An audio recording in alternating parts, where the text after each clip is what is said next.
espaço, né? Esse 1 meio, multiplico. Então, para aproveitar espaço, que é 1 meio, vai ficar o quê? 2x mais 2 vezes uma constante real, que é o quê? Constante real. Tá? Aplicando. Aí como é que eu saio daqui, hein? Como é que eu saio daqui? Como é que eu saio daqui? Para encontrar φ de x. Aplico a exponencial. Então, quando você aplica a exponencial, vai ficar o quê? A exponencial do logaritmo natural, então, a exponencial do logaritmo natural desse módulo é o módulo. Então vai ficar φ de x mais 1 sobre quanto? Φ de x menos 1. Isso aqui é só para que se diga, qualquer que seja o x pertencente aí, onde o c é um número real. Então aqui eu fico com φ de x mais 1 sobre o quê? Φ de x menos 1 igual a quê? A exponencial de 2x mais c. Exponencial do produto é o produto das exponenciais. Então fica a exponencial de uma constante real, mas a exponencial de uma constante real é uma constante positiva. Então isso aqui fica c vezes e elevado a 2x. De novo, exponencial de 2x mais c é a exponencial de 2x vezes a exponencial de c. Como o c é real, tá? O c é real, aqui vai ficar a exponencial de c é outra constante, só que é uma constante que positiva. Isso aqui vale para todo x em i, onde c é uma constante positiva. Tá? Entendido? Então vamos fazer uma continha aqui, em separado. Eu vou fazer aqui. Olha para cá, ó. Quando eu estiver coisando aqui, tu. Ó, fazer a conta aqui. Não, antes da conta, você tem o seguinte.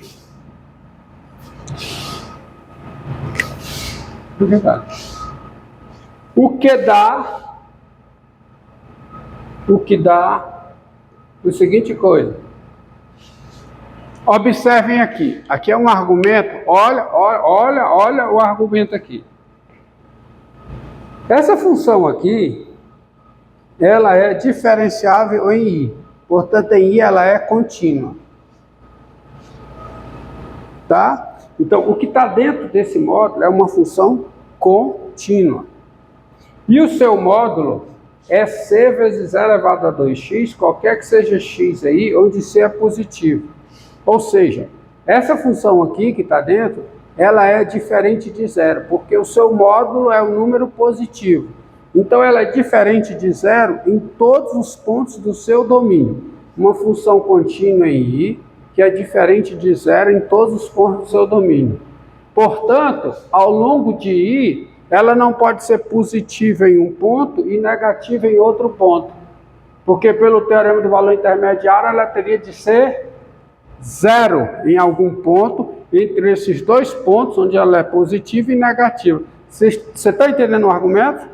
Você está entendendo? De novo, essa função que está aqui dentro, ela é diferente de zero em todos os pontos de i. Tá? Então, ela não pode ser positiva em um ponto de i e negativa em outro ponto. Porque aí, entre esses dois pontos, ela teria que ser zero em algum... Ela teria que ser zero em algum ponto entre esses dois. Então, ela é sempre positiva ou é sempre negativa.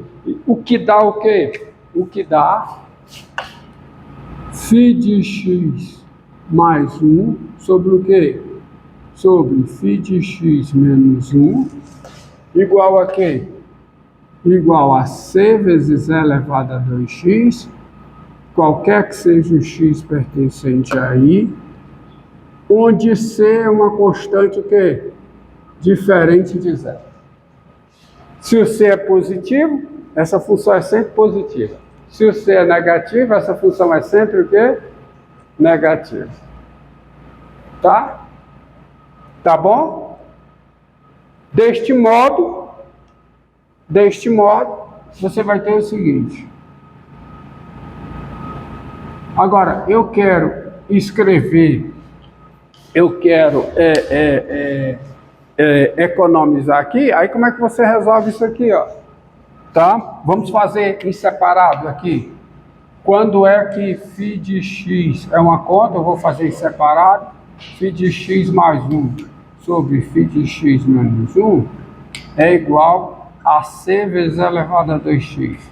Isso é verdade, se somente se o quê? φ de x vezes o quê? C elevado a 2x menos C elevado a 2x igual a φ de x mais 1. O que é que eu faço?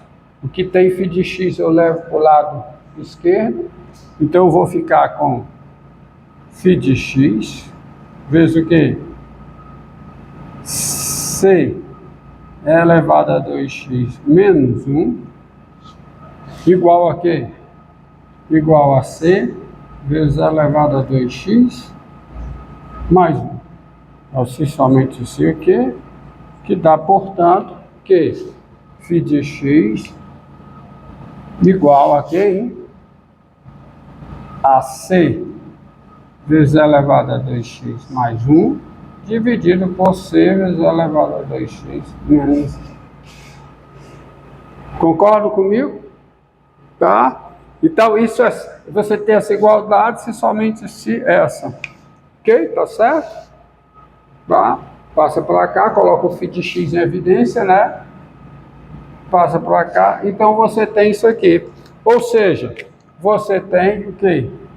φ de x. Então, daqui a solução. φ de x é igual a quê?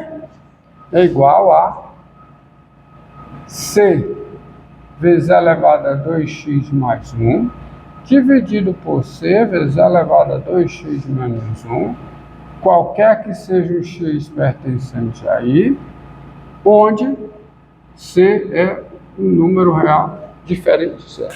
Espero que vocês tenham entendido todos os pontos, todas as justificativas para chegar até aqui, tá?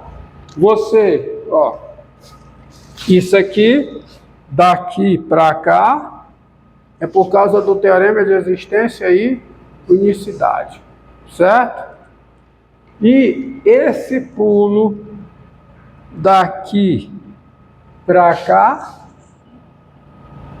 esse pulo aqui, daqui para cá, é por conta de quê? Do teorema do valor intermediário, certo? Então você chega nesse formato da sua solução. Deixa eu ver se é isso mesmo. Se não tiver errado, né? Eu acertei.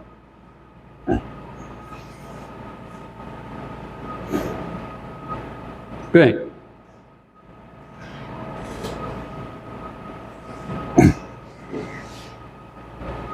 Agora, algumas coisas, eu quero observar algumas coisas aqui. Primeiro, tá? É que do jeito que eu coloquei isso aqui, não? Volte aqui, ó. Do jeito que eu coloquei. Daqui até aqui, daqui até aqui, ó. Isso é uma sequência de implicações. Só que a recíproca de cada uma dessas implicações é verdadeira, tá? É aquilo que eu falei, porque se φ de x é dessa forma, φ de x satisfaz, se φ é dessa forma, φ satisfaz isso aqui. Claro, né? É indo e voltando, é se somente se.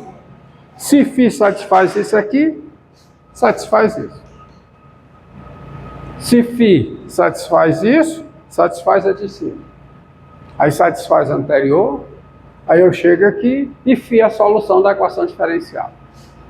Então, o que eu tenho aí é um si somente, isso precisa ser observado, tá? Porque não é verdade que sua implicação é verdadeira, a sua recíproca é verdadeira, não necessariamente. Uma implicação pode ser verdadeira e sua recíproca é falsa. Mas aqui é verdade. Aqui você observa, todos os passos são, todas as implicações, todos os passos eles são reversíveis, tá? Todas as recíprocas são verdadeiras. Então, de fato, isso aqui dá a solução geral, quer dizer, cada solução é dada dessa forma, vírgula, não é cada solução é dada dessa forma, porque lembrando, eu tenho já, no início eu já parti com duas soluções. Quais foram as soluções? Por favor, quais foram as soluções? Essa daqui. A função constante igual a 1 em toda a reta e a função, o quê? Constante igual a menos 1 em toda a reta. E agora eu tenho o quê? Eu tenho as outras soluções. As outras soluções são dessa forma aqui.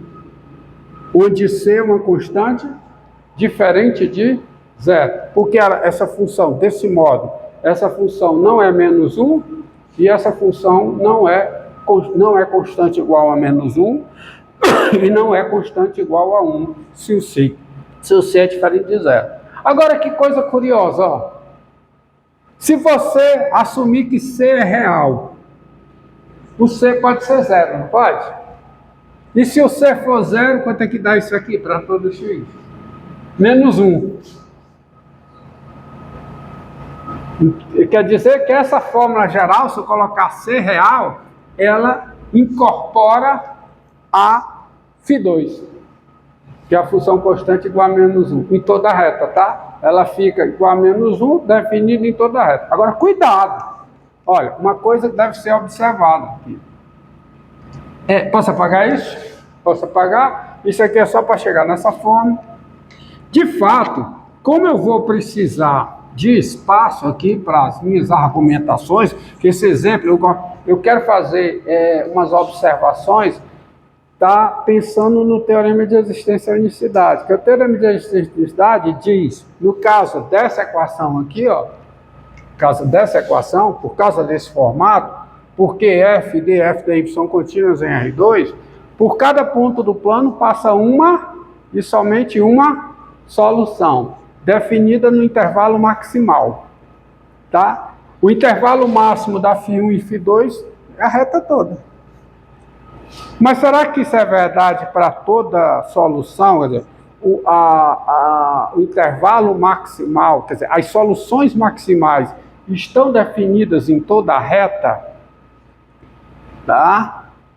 Então vamos só concluir aqui, tá? Daí a solução geral, então disso tudo, então, eu vou colocar aqui, daí. Ah, sim, aí eu parei aqui, não foi? Parei aqui. Agora eu vou precisar apagar tudo, vou ficar só com a solução geral, tá? Então, você tem toda essa discussão, tá? Além disso, as funções φ1, tá ok? Tá ok aqui. Então eu vou, volta para cá, que eu vou apagar tudo, tá? Eu cheguei só aqui, ó. Lembrando que eu cheguei aqui. Essa daqui são as soluções diferentes de 1 e menos 1. Então eu tenho todas as soluções, tá? As soluções constantes, as soluções que são constante igual a 1, constante igual a menos 1 em toda a reta, e essas soluções aqui. Agora vamos ver quem são os intervalos dessas soluções. Diga. O senhor colocou 1 e menos 1 porque a derivada da função vai zerar, né? É porque eu descobri isso, lembra na aula passada, ao fazer essa conta daqui para cá, ó, quando eu chego aqui, ó, eu tenho isso aqui. Para colocar dessa forma, onde a φ é uma solução definida no intervalo aberto I. Para eu passar daqui para cá, eu só posso passar se eu souber, coisa que eu não sei, a priori, que φ é diferente de zero, diferente de 1, que isso aqui é diferente de zero em todos os pontos do seu domínio, ou seja, que o quadrado de φ de x é diferente de 1 em todos os pontos do seu domínio. E eu não sei. Aí, poxa, e se for 1? Ah, se for 1, é só olhar para cá, para a equação. A função constante igual a 1 é a solução dessa equação. A função constante igual a menos 1 é a solução dessa equação. Então, com essa informação, eu posso ir atrás das soluções que não são nem essa, nem essa.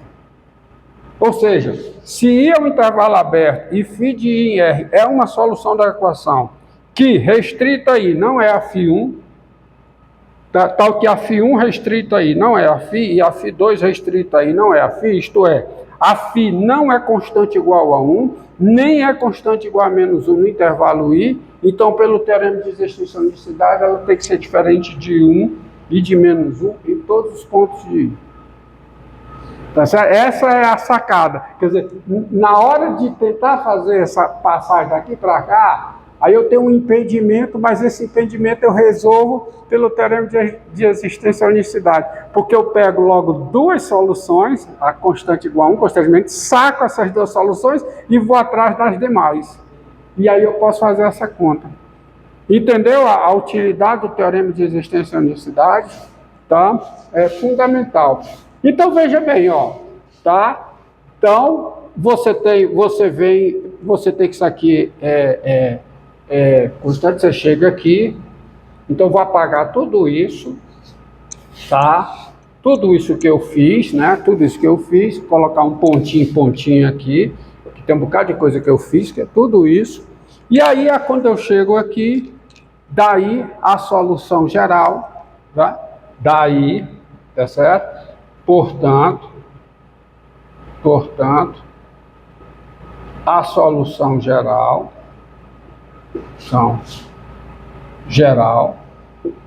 é dada, a solução geral,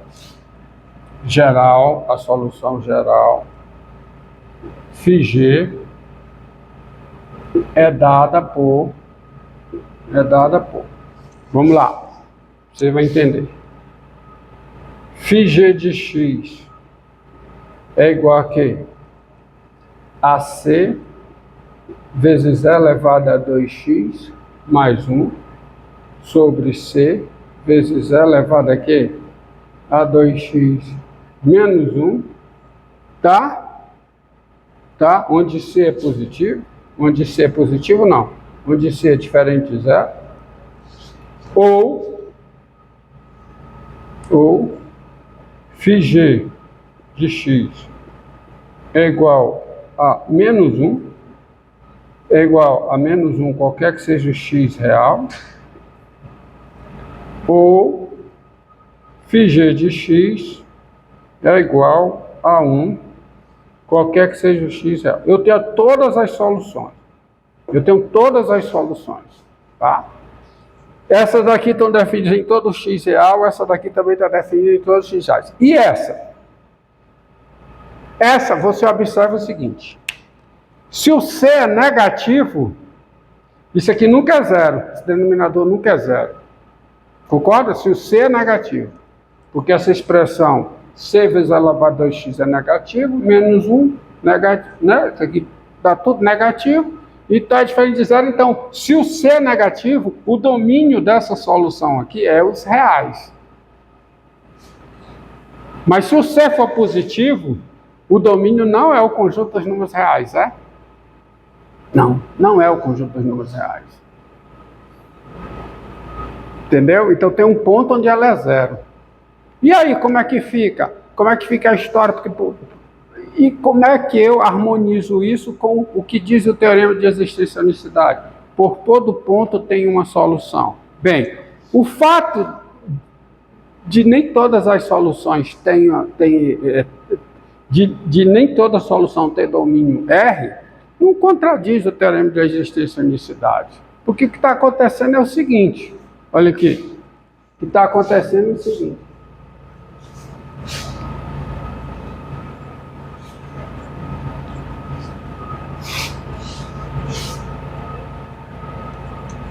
Ó,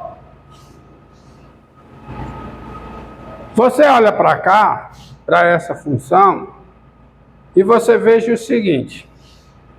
Veja uma coisa. Vamos dar um parênteses e considerar a seguinte função. Seja f a função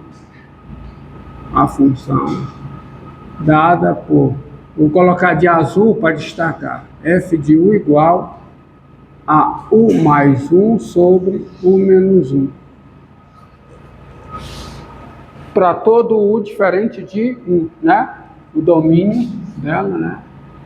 O domínio dela é o diferente de 1. Qual é o gráfico dessa função? Sem muito detalhe, tá? Qual é o gráfico dessa função? Ó, o gráfico dessa função é assim. E por que? Depois você vai ver por que eu estou interessado no domínio dessa... Por que eu estou interessado nessa função para explicar o que está acontecendo com essa solução, tá?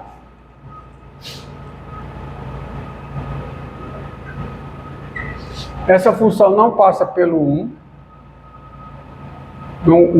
O seu gráfico não intersecta essa reta, tá? Agora eu vou colocar aqui o 1. E vou colocar aqui o y, tá? O y é o mais 1. E aqui eu vou colocar o menos 1. Olha aqui, ó. Você pode ver. O que é que acontece? Qual é o limite dessa função aqui quando u tende a mais infinito? 1. Limite de uma função racional no infinito, grau do numerador igual ao grau do denominador, você já sabe como calcula. O limite de f de u com u tende a denominar infinito é 1. Mas se é 1, significa que essa reta é assíntota. Mas é 1 por cima ou 1 por baixo? Não sei. Vou descobrir agora, tá? Sem muitos detalhes, sem muita, só pela lógica, ó. Qual é o limite dessa função quando o u tende a 1 pela direita? Quando o u tende a 1 pela direita, qual é o limite disso aqui? Mais infinito, porque o denominador tende a 2, tem limite 2, e o numerador tem limite 0 por valores positivos. Então ela vai para cá.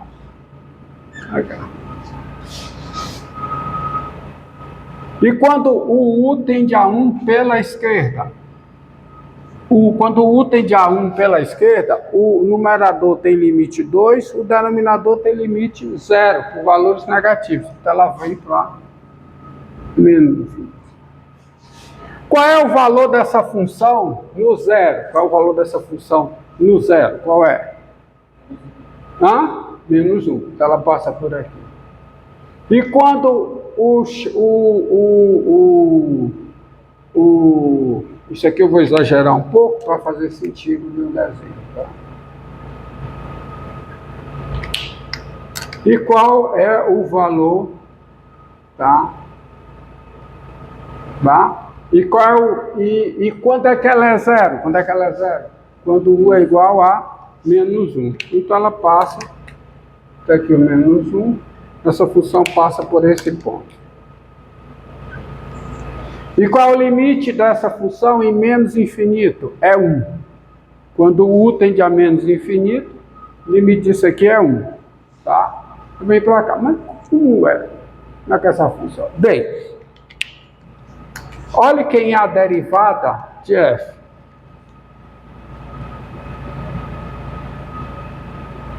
Quem é a derivada da f em u? Quem é? Como é a derivada? Como é?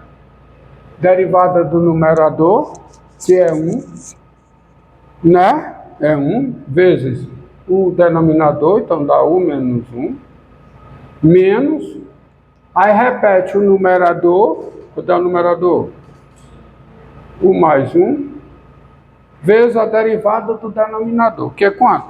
1. Então isso aqui vai ficar o quê? Vamos lá.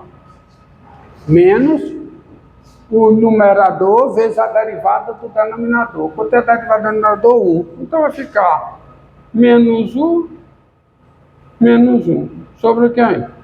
Sobre o denominador ao quadrado. É quanto? Menos 1 ao quadrado. Então isso aqui dá quanto? Cancela, isso dá menos 2 sobre u menos 1 ao quadrado. Isso aqui é negativo, qualquer que seja u diferente de u. Ou seja, nesse intervalo aqui, do menos infinito ao 1, a função tem derivada negativa, então ela é estritamente decrescente. E nesse intervalo aqui, ela também é estritamente decrescente. Então, meu amigo, só pode ser assim. Como ela vai para 1, ela vai para 1 por cima, porque ela é estritamente decrescente. E aqui, como ela vai para menos 1, em menos infinito, ela vai menos 1 por baixo. Ela vai também a 1, desculpe, menos 1 não. Limite isso aqui com é 1, é 1. Se eu disse menos 1, perdão, tá? Limite isso aqui com também é 1. Então ela vem por baixo, aí ela vem e faz isso, passa por aqui, faz isso. Entendeu? Então essa função, não vou chamar de f, desculpe. Chamar de g. F já estou usando para cá. Então, seja g a função dada por g. Então, nós temos o quê? A derivada. Entendeu por que eu vou chamar de g? Porque eu já estou usando o f para cá. Pronto. Tá? E tem